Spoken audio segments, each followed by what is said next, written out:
తీన్మార్ వల్ల మాట్లాడి దాడి జాగృతి నేను మళ్ళీ చెప్తా ఉన్నా. ఈ రోజు ప్రజలకు సంబంధించి ఇక్కడ ఉన్నటువంటి చైతన్యానికి సంబంధించి కూడా ఆలోచించాల్సిన అవసరం ఉంది.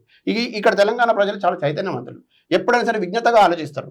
ఇప్పుడు ఆ వ్యక్తికి సంబంధించిన ఇష్టం వచ్చిన మాట్లాడకుండా పోతా, లేకపోతే ఇంకొక ఆయన యూట్యూబ్ పెట్టుకొని నేను ఇష్టం వచ్చిన మాట్లాడిపోతా సహించే సమాజం కాదండి ఇది దొరలకు భూస్వాములకు వ్యతిరేకంగా నిలబడినటువంటి సమాజం ఇది. సార్ కొన్ని వాస్తవాలను వెలికితీసే ప్రయత్నంలో నేను కూడా మాట్లాడతా, దాడికి వస్తారా జాగ్రత్తలు 100% నేను చెప్తున్నా.